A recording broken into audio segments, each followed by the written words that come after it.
स्वागत है आपका यस न्यूज कर्नाटक एक्सप्रेस में। मैं आपके साथ सुफियान। बीजापुर के कर्नाटका हाउसिंग बोर्ड की बर्बादी का जिम्मेदार कौन? बीजापुर के जुमनाल रोड पर स्थित कर्नाटका हाउसिंग बोर्ड पूरी तरह से बर्बाद नज़र आता है। यहाँ के चंद लोग जो बसे हुए हैं, उनका आरोप है कि यहाँ हर तरफ बर्बादी के निशान मौजूद हैं। न कोई सुविधा है और न कोई देखरेख। लोगों को हमेशा एक डर सा लगा रहता है। अब स्थानीय लोग खुद को ठगा हुआ महसूस कर रहे हैं। ये सवाल पूछ रहे हैं कि इस बर्बादी के जिम्मेदार कर्नाटका हाउसिंग बोर्ड के अधिकारी सुरेश पट्टन हैं या स्मार्ट सिटी का दावा करने वाले बीजापुर के एमएलए। क्या मंत्री ज़मीर अहमद खान इन लापरवाह अधिकारियों पर कोई एक्शन लेंगे? लोगों के इन सभी सवालों का जवाब आने वाले दिनों में कभी मिल पाएगा। अधिकारियों पर क्या कोई कार्रवाई होगी या नहीं, ये तो आने वाला वक्त ही बताएगा। सर, मेरा नाम मोहम्मद इलियास है। मैं यहाँ का रहवासी हूँ। यहाँ रोड को 4 साल हो गया। यहाँ रोड बिल्कुल अच्छी नहीं है, मुंह को कांटे लगते हैं। रात को आने बहुत डर आता सर, बिल्कुल बहुत डर आता है। लाइटा नहीं सर यहाँ अंदर पे उधर इधर दारू बीरू पीते रहते। लेडीज आने को बहुत प्रॉब्लम होता। 4-5 साल से सर बहुत तकलीफ हो रही है इधर। यहाँ रोड़ा भी बराबर नहीं है, कांटे बहुत हैं सर। गाड़ी लेगा तब रात को बहुत डर आता। पुलिस पोजिशन नहीं इधर है। अंधारे में बहुत माफी भयानक लगता है आने के लिए। यहाँ क्या भी कौन आधा ये है सिद्धेश्वर नायनोट कर्नाटक, उन्हें यहाँ कौन भी यहाँ क्या भी अच्छा नहीं है सर। यहाँ खराब जंगल में आको रहे जैसा है। सिटी में रहो को भी फायदा नहीं। यहाँ वहाँ तक देखो अंधेरा चंदेरा है। कोलार रोड से पकड़ को पूरा उसके तक पूरा क्वार्टर्स के अंदर लाइटा बंद। रात को क्या भी इमरजेंसी आया, दवाखाना जाने का आया, क्या भी सीरियस मामला रहा, कहाँ भी दवाखाना को गए, कैसा करना सर? बहुत प्रॉब्लम है। हमारे जो ये है वहां तक पहुंचाओ सर। यहाँ कांटे सांपा और बहुत बड़े बड़े सांपा है सर यहाँ, और जानवर हैं यहाँ लड़ने आते हैं। जानवर भी कांटे बहुत हैं, पाक साफ नहीं क्या नहीं। बिल्कुल बच्चों को लेकर रहने को डर आ रहा है। इसलिए हाउसिंग बोर्ड इतने साल से ऐसा गिरे हैं। यहाँ पब्लिसिटी हो रही नहीं है, वो डर को लोगों को आ रही भी नहीं है। ನಾವು JS ಐರ್ ಸಂಘ ಅಂತ ಹೇಳಿ HIG 159 ಮನೆಯಲ್ಲಿ ಇರ್ತೇವ್ರಿ। Karnataka housing board, Siddeshwara layout, Bagalkote road. ಇಲ್ಲಿದು ಸಮಸ್ಯೆ ಹೇಳ್ಬೇಕಂದ್ರೆ ಭಾಳ ಸಮಸ್ಯೆ ಆಗಿಬಿಟ್ಟದೆ ಅವ್ರಿಗೆ। ನಾವು 3-4-5 ವರ್ಷ ಆಯಿತು ಇಲ್ಲೇ ಇರ್ತೇವೆ। ಇಲ್ಲಿ ಸರಿಯಾಗಿ ರೋಡ್ ಇಲ್ಲ ಫಸ್ಟ್ ಥಿಂಗ್, ಆಮೇಲೆ ಲೈಟು ಇಲ್ಲ। ಲೈಟ್ ಕೇಳಿದ್ರೆ ಅವರು ಈಗ ನಮ್ಮ ಮುನ್ಸಿಪಾಲ್ಟಿ ಬಿಲ್ ಆಗಿಲ್ರಿ, ನಾವು ಸ್ಟಾಪ್ ಮಾಡಿ ವರ್ಕ್ ಅಂತ ಅವ್ರು ಲೈಟ್ ಏಜೆನ್ಸಿಗಳು ಹೇಳ್ತಾರೆ। ಅಲ್ಲಿ ಮುನ್ಸಿಪಾಲ್ಟಿಗೆ ಹೋಗಿ ಕೇಳಿದ್ರೆ ಮಾಡಿಸ್ತೇವ್ರಿ ಅಂತ ಅವ್ರು ಹೇಳ್ತಾರೆ। ಈ ಕರ್ನಾಟಕ ಹೌಸಿಂಗ್ ಬೋರ್ಡ್ದವ್ರಿಗೆ ಕೇಳಿದ್ರೆ ನಮ್ಮ ಕಡೆ ಏನೂ ಇಲ್ಲ, ಎಲ್ಲ ಹ್ಯಾಂಡ್ ಓವರ್ ಮಾಡಿಬಿಟ್ಟು ಮುನ್ಸಿಪಾಲ್ಟಿಗೆ, ನಮ್ಮ ಕಡೆ ಏನು ಕೇಳಬೇಡ ಅಂತ ಅವ್ರು ಹೇಳ್ತಾರೆ। ಮತ್ತು ಇಲ್ಲಿ ಒಬ್ಬರು ಕಾವಲುಗಾರ ಇಲ್ಲ ರೀ ಇದಕ್ಕೆ, ಈ ಬೋರ್ಡಿಗೆ ಎಲ್ಲ ಮನೆಯೆಲ್ಲ ಹಾಳು ಬಿದ್ದಾವ। ಇದಕ್ಕೆ ನಿಲಾವ್ ಮಾಡಿ ಮಾರಾಟರೇ ಮಾಡಲ್ರು। 2014 ಇವು ಅಲಾಟ್ಮೆಂಟ್ ಆಗಿದ್ದು, ಇವಾಗ 2024 10 ವರ್ಷ ತನ ಅವಕ್ಕೆ ಲೆಟರ್ ಕರೆಸ್ಪಾಂಡಿಂಗ್ ಅದಾನೋ ಇಲ್ಲೋ ಆಫೀಸ್ದಾಗ, ಆಫೀಸರ್ ಏನು ಕೆಲಸ ಮಾಡ್ತಾರ? ಇಟ್ಟು ಸರ್ಕಾರ ಪ್ರಾಪರ್ಟಿ ಅಂದ್ರೆ ನಮ್ಮ ಜನರೇ ಪ್ರಾಪರ್ಟಿ ಅದ ಹಾಳಾಗೋದು, ಅದ್ರ ಬಗ್ಗೆ ಒಬ್ಬರು ಅಧಿಕಾರಿಗಳು ಚಕ್ಕಾರ ಎತ್ತಲ್ಲಾಗ್ಯಾರ। ಎಲ್ಲ ಮನೆ ಚಲೋ ಚಲೋ HIG ಎಲ್ಲ ಹಾಳು ಬಿದ್ದುಬಿಟ್ಟಾವ। ಅದು ಏನಾದಾರ ಆಫೀಸ್ನಾಗ ಹೌಸಿಂಗ್ ಬೋರ್ಡ್ ಕೇಳಿದ್ರಾಗ ನಮ್ಮ ಕಡೆ ಏನು ಇಲ್ರಿ, ಬೆಂಗಳೂರಿಗೆ ಬರಬೇಕು ಆರ್ಡರ್ ಅಂತ ಕೇಳ್ತಾರ। ಇನ್ನು ಯಾರಿಗೆ ಕೇಳಬೇಕು ನಾವು? ಈ ಬಾಗಲಕೋಟೆ ರೋಡ್ಲಿಂದ ಇಲ್ಲಿ ಬರೋ ಮಠ ಸಿಕ್ಕಾಪಟ್ಟೆ ಕಾಂಟಿ ಬೆಳೆದಾವ। 2 ಗಂಟೆ ಲೈಟ್ ಇಲ್ಲ, ರಾತ್ರಿ ಇಲ್ಲೆಲ್ಲ ಬರ್ಲಾಕ ಅನಿಸ್ತಾರ। ಒಂದು 8-9 ತಿಂಗಳು ಒಂದು ಇನ್ಸಿಡೆಂಟ್ ಆಯ್ತಿಲ್ಲ। ಒಂದು ಮನುಷ್ಯ ರಾತ್ರಿ ಬಂದು ಅಲ್ಲಿ ಒಂದು ಮನ್ಯಾಗ ಒಳಗೆ ಮಕ್ಕೊಂಡು ಕಲಸಾಗಿ ಸತ್ತು ಬಿಟ್ಟಾನ್ರಿ। ಸತ್ತು ಬಿಟ್ಟರು ಅವನ ಶರೀರ 3 ತುಣುಕ್ ಮಾಡ್ಯಾವ ನಾಯಿಗಳು ತಿಂದು। ತಲೆ ಗಾಲ ಆ ಕಡೆ ಮತ್ತೆ ದೂರ ಕೆನಲ್ ಕಡೆ ಒಂದು ಡ್ರೈನೇಜ್ ನೀರಿಂದ ಹೋಗೋದೈತೆ, ಅಲ್ಲಿ ಹೋಗದ ಈ ತರ ಆದ್ರೂ ಅದು ಯಾರು ಬಂದು ನೋಡಕ್ ತಯಾರಿಲ್ಲ. ರಾತ್ರಿ ಎಲ್ಲಾ ಕುಡುಕರು ಬಂದ್ ಬಿಡ್ತಾರ, ಅಲ್ಲಿಟ್ಟು ಇಲ್ಲಿಟ್ಟು ಕುಡಿತಾರ, ಮದ್ಯ ಬಾಟ್ಲಿ ಒಗಿತಾರ. ಈಗ ರೀಸೆಂಟ್ಲಿನೇ ಒಂದು 25 ದಿವಸದಿಂದ ಇದು ನಮ್ಮ ರಿಲೇಷನ್ ಪ್ರಕಾರ ಒಂದು ಮನಿ ತುಡುಗೈತು, ಬಾಗಲ ಎಲ್ಲಾ ಗೇಟ್ ಮುರಿದ್ರು, ಒಳಗಿನ ಗೇಟ್ ಮುರಿಯಕ್ ಆಗಿಲ್ಲ, ಹೋಗ್ಬಿಟ್ಟಿದಾರ. ಇಲ್ಲಿ ಬರ್ಲಾಕ್ ಕತ್ಲಿ ರೀ, ರಾತ್ರಿ ನಾವು ಹೊರಗೆ ಹೋಗಕ ಅಂಜಿಗೆ ಬಂದ್ ಬರ್ಲಾಕತ್ತೈತಿ. ಇದು ಯಾವ ಆಫೀಸರಿಗೆ ಕೇಳ್ಬೇಕು ಒಂದು ಗೊತ್ತಿಲ್ಲ, ಎಲ್ಲಾ ಡಿಪಾರ್ಟ್ಮೆಂಟ್ ಮಾಡಿದ್ರು ಹಾರಿಕೆ ಉತ್ತರನೇ ಕೊಡಾಕತ್ತಾರ. ಇದು ಸಂಬಂಧಪಟ್ಟ ಅಧಿಕಾರಿಗಳು ಯಾರದಾರ, ಏನು ಸುದ್ದಿ, ಸಾರ್ವಜನಿಕ ಪ್ರಾಪರ್ಟಿ ಎಲ್ಲ ಹಾಳು ಮಾಡಾಕತ್ತಿದ್ದಾರ. 2014 ರೋಡ್ ಹಾಕಿದ್ದು ಹೌಸಿಂಗ್ ಹೊಡೆದ್ರು. ಇನ್ನೊಂದರ ಇಲ್ಲಿ ಒಂದು ರೋಡಿಗೆ ಒಂದು ಬುಟ್ಟಿ ಗೊರ್ಸ ಹಾಕಿಲ್ಲ ಇಲ್ಲಿ ಅವರು, ಪೂರ್ತಿ ಕಂಟಿ ರೀ. ನಾ ಎಂದ್ ಬಂದ 7-8 ವರ್ಷ ನೋಡ್ತೀನಿ, ಬರೀ ಕಂಟಿ, ಯಾರು ತೆಗಿಯಕ ತಯಾರಿಲ್ಲ. ಅಲ್ಲೊಂದು STP ಅದ ರೀ, ಗೌರ್ಮೆಂಟ್ ಎಷ್ಟು ಕೋಟಿ ಖರ್ಚು ಮಾಡಿ ಕಟ್ಟ್ಯಾರ, ಅದಕ್ಕೆ ಒಟ್ಟು ಮೇಂಟೆನೆನ್ಸ್ ಇಲ್ಲಾರ, ಒಟ್ಟು ಹಾಳು ಬಿದ್ದು ಹೋಗ್ಯದ. ಇದಕ್ಕೆ ಹೊಣೆ ಯಾರು? ಅಧಿಕಾರಿಗಳು ಏನು ಒಂದರೆ ಪತ್ರ ಕರೆಸ್ಪಾಂಡಿಂಗ್ ಎಲ್ಲರಿ ಹಿಂಗ ಹಾಳಾಗಿದ್ದ ಬರ್ದ ಕಳ್ಸ್ಯಾರೋ ಹ್ಯಾಂಗ? ಅಕಸ್ಮಾತ್ ಅದ್ ಯಾರು ನೆದರಿ ತರ್ತಾರ? ಇದು DC ನೆದರಿ ತಂದಾರೋ, ಏನ್ ಗೌರ್ಮೆಂಟ್ ನೆದರಿ ತಂದಾರೋ? ಇದ್ರ ಬಗ್ಗೆ ಅಧಿಕಾರಿಗಳು ಅದಾರೋ ಇಲ್ಲ ಅನ್ನೋದು ಗೊತ್ತಾಗಲ್ಲ. ಎಲ್ಲಿ ಹೋದ್ರೂ ನಾವು ಅಲ್ಲಿ ಕೊಟ್ಟಿದ್ರಿ, ಅಲ್ಲಿ ಮುನ್ಸಿಪಾಲಿಟಿ ಕೇಳಿದ್ರೆ ಅವ್ರನ್ನ ಪೂರಾ ಚಾರ್ಜ್ ಕೊಟ್ಟಿಲ್ರಿ, ರೊಕ್ಕ ಕೊಟ್ಟಿಲ್ರಿ. 4-5 ಹೌಸಿಂಗ್ ಬೋರ್ಡ್ ಕೂಡಿಸಿನ ಒಂದ್ ಸ್ವಲ್ಪ ರೊಕ್ಕ ಕೊಟ್ರ ಅದು ಹೆಂಗ್ ಮೇಂಟೆನೆನ್ಸ್ ಆಗ್ತೈತಿ? 75% ಮಂದಿ ಬಂದಾಗ ನಾವು ಮಾಡ್ತೇವ ಅವ್ರು ಹೇಳ್ತಾರ. ಇನ್ ಹಿಂಗ ನಡೆದ್ರೆ ಇದು 10 ವರ್ಷ ಆದ್ರೂ ಇದಕ್ಕೆ ಒಂದು ಮುಕ್ತಿನೇ ಅಂದಲ್ಲ, ಸಿಗಲ್ದಂದ್ರ ಈ ಜನರು ಇರೋದು ಹೆಂಗ? ಗೌರ್ಮೆಂಟ್ ಇದು ಬಡ್ರ ಸಲಹೆಗೆ ಆಗಿ ಇದು ಪ್ಲಾನ್ ಮಾಡಿದ್ದು ಎದ್ರ ಸಲಹೆಗೆ? ಇದಕ್ಕೆ ಕಾರಣೀಭೂತ ಯಾರು? ಡಿಪಾರ್ಟ್ಮೆಂಟ್ ದವರು. ಈಗ ಯಾವ ಇಂಜಿನಿಯರ್ನು ಬರೋಲ್ಲ ಇಲ್ಲಿ, ಯಾವ ಮುನ್ಸಿಪಾಲಿಟಿ ಕಮಿಷನರು ಬರೋಲ್ರು, ಯಾರು ಬರಲ್ರಿ. ನಾವು ರಗಡ ಹೇಳಿದೆವು, TV ಮಾಧ್ಯಮದವ್ರಿಗೆ ಹೇಳಿದೇವ್ರಿ, ಆಮೇಲೆ ಪತ್ರಕರ್ತರಿಗೆ ಹೇಳಿದೆವು, ಅವರು ಬರದ್ರು, ಅವರು ಏನು ಆಕ್ಷನ್ ತಗೊಳಲ್ಲ. ಇದು ಏನು ವಿಚಾರ ಇದಕ್ಕೆ ತಿಳಿಲಾರಂಗ ಐತಿ. ಇಷ್ಟೆಲ್ಲ ಪ್ರಾಪರ್ಟಿ ಹಾಳು ಬಿದ್ದು ಹೊಂಟೈತಿ. ಹೆಂಗ್ ಇದ್ರದು? ಅಲ್ಲಿ ಒಂದು ನೀರಿಂದ ಐತಿ, ಆ ನೀರು 14 ನಿಮಿಷ ನೀರು ತುಂಬಿದ ದಿನ ತನ ಅದಕ್ಕೆ ಸ್ವಚ್ಛ ಮಾಡಕ್ ತಯಾರಿಲ್ಲ. ಮತ್ತೆ ಇದ್ರದ್ದು ಏನು ವಿಚಾರ? ಇದು ಒಂದ್ ಸ್ವಲ್ಪ ಕೂಲಂಕುಷವಾಗಿ ಇಲ್ಲಿ ಜನರಿಗೆ ಭಯ ಆಗ್ಬಿಟ್ಟದ. ಈ ಸದ್ಯ ಇರ್ಲಾಕ ಯಾರು ಬರಾಕ್ ಅಂಜಾಕತ್ತಿದಾರ. ನೋಡ್ಲಕ್ಕರಿ ಒಳ್ಳೆ ಒಂದು ಇದು ಅದ ಹೌಸಿಂಗ್ ಬೋರ್ಡ್ ಪ್ಲಾನ್ ಹಾಕಿದ್ದು. ನಿಯರೆಸ್ಟ್ ಸಿಟಿಗೆ ಇದ್ದಿದ್ದೆ ಇದು ಒಂದೇ. ಸಿಕ್ಕಾಪಟ್ಟಿ 175 ಎಕರೆ ಏನು ಜಾಗ ಮಾಡಿದಾರ, ಎಲ್ಲಾರು ಪ್ಲಾಟ್ ಕೊಟ್ಟಿದಾರ. ಈ ಕರೆಸ್ಪಾಂಡಿಂಗ್ ಎಲ್ಲಿ ನೋಡಿ ಸರ್, ಆಫೀಸ್ ಒಟ್ಟು ನಿಷ್ಕ್ರಿಯ ಆಗಿಬಿಟ್ಟಾವ. ಪತ್ರಗಳು ಎಲ್ಲಿ? ಇದಕ್ಕೆ ಯಾಕೆ ಖಾಲಿ ಬಿದ್ದು ಮನಿ ಕೋರ್ಟ್ದಾಗ ಏನ್ ಕೇಸ್ ನಡೆದ ಯಾರಿಗ ಗೊತ್ತೇ ಇಲ್ಲ. ಇನ್ ಕೇಳ್ತಾರೆ, ಏನು ನಿಲವ ಹಾಕೋರಿ ಅಂತ ಹೇಳ್ತಾರೆ. ಒಬ್ಬೊಬ್ರು ಹೇಳ್ತಾರೆ, ನಿಲವ ಆಗಕ್ಕೆ ರೊಕ್ಕ ಬಿಡ್ತಾರೆ ಅಂತ ಒಬ್ರು ಹೇಳ್ತಾರೆ. ಸುಮ್ ಒಟ್ಟು ಹರಕೆ ಉತ್ತರನೇ ಆಗ್ಯಾವ. ಇನ್ನೂ ತನ ಒಬ್ರಿಗೆ ನಿಲವ ಮಾಡಿಲ್ಲ, ಒಬ್ರಿಗೆ ಮನೆ ಅಲಾಟ್ಮೆಂಟ್ ಮಾಡಿಲ್ಲ. ಇಲ್ಲಿ ಬಂದು ಇದು ಯಾರು ನೋಡೋರು ಯಾರ ಗೊತ್ತಾಗಲ್ಲದಂಗ ಇದು ನಮ್ಗೆ. ಒಟ್ಟು ಹಾಳು ಬಿದ್ದಾವ. ಯಾರು ಬರ್ತೀರಿ ಬರ್ರಿ ನೋಡ್ಬರ್ರಿ ಇಲ್ಲಿ. ನೀವು ಇಲ್ಲಿ ಬಂದ್ ಪೇಷಂಟ್ ಎಷ್ಟು ವರ್ಷದ ಯಾವಾಗ ಬಂದ್ರಿ ನೀವು ಇಲ್ಲಿ? 2014 ಅಲಾಟ್ಮೆಂಟ್ ಆಗಿದೆ ಸರ್ ನಮ್ಗೆ. 14 ಅಂದ್ರೆ ಇಲ್ಲ 14 ನಮ್ಮ ಹ್ಯಾಂಡ್ ಓವರ್ ಮಾಡಿದ್ 14 ಇಸ್ವಾಗ. ಅದು 14 ಹಿಂದೆ ನಾವು ಇಲ್ಲಿ ಅದೇವ್ರಿ. ಮೊದಲು ಸ್ವಲ್ಪ ಬಾಡಿಗೆ ಕೊಟ್ಟಿದ್ದೆವು, ಆಮೇಲೆ ಮತ್ತೆ ಅದು ಕೊರ್ಡನ್ ಒಟ್ಟು ಡ್ಯಾಮೇಜ್ ಅದ್ರಿ. ಅವು ಮನಿ ಬರ್ಬೇಕನ್ನಟಿಗೆ 1 ವರ್ಷನಾಗ ಎಲ್ಲ ಡ್ಯಾಮೇಜ್ ಅದು. ಒಂದು ಮತ್ತೆ ನಾವು ಕೈಲಿ ಒಂದೊಂದು 8 ಲಕ್ಷ ರೂಪಾಯಿ ಹಾಕಿ ಎಲ್ಲ ರಿಪೇರ್ ಮಾಡ್ಕೊಂಡೆವು.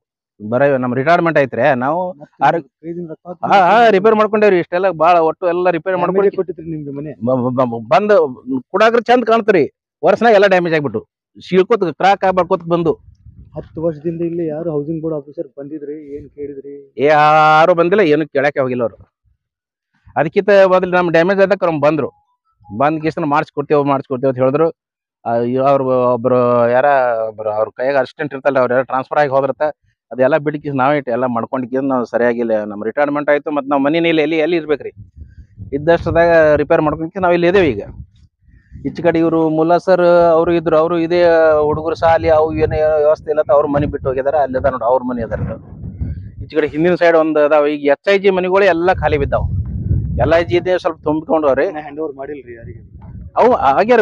HIG ಹ್ಯಾಂಡ್ ಓವರ್ ಆಗ್ಯಾವ ಅಂತ ಹೇಳ್ತಾರೆ. ಇವು ಇಲ್ಲಿ ಕಾಣ್ತಾ ನೋಡ್ರಿ ನಿಮ್ಗೆಲ್ಲ ಹಿಂದೆ ಇವೆಲ್ಲ ಹ್ಯಾಂಡ್ ಓವರ್ ಮಾಡೀನಿ ಅಂತ ಹೇಳ್ತಾರೆ. ಅವು ಒಟ್ಟು ಬಿದ್ದು ಹೋಗ್ಬಿಟ್ಟಾವ. ಇನ್ನ ಅವ್ ಮತ್ತೆ ಹೊಳೆ ರೀಸೇಲ್ ಮಾಡ್ತೀನಿ ಅಂತಂದ್ರೆ ಎಂದ್ ಮಾಡ್ತಾರೋ ಏನ್ ಮಾಡ್ತಾರೋ ತಿಳಿದೇ ಇಲ್ಲ.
ಯಾವುದೇ ಹೊಸ ಸುದ್ದಿಯನ್ನ ನೋಡಲು ನಮ್ಮ ಎಸ್ ನ್ಯೂಸ್ ಕರ್ನಾಟಕ ಎಕ್ಸ್ಪ್ರೆಸ್ ನ ನೋಡ್ತಾ ಇರಿ.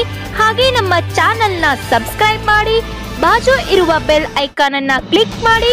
ಹಾಗೆ ನಮ್ಮ ಚಾನೆಲ್ ನ ಲೈಕ್ ಮಾಡಿ, ಶೇರ್ ಮಾಡಿ. ನಮ್ಮ ನಡೆ ಸತ್ಯದ ಕಡೆ.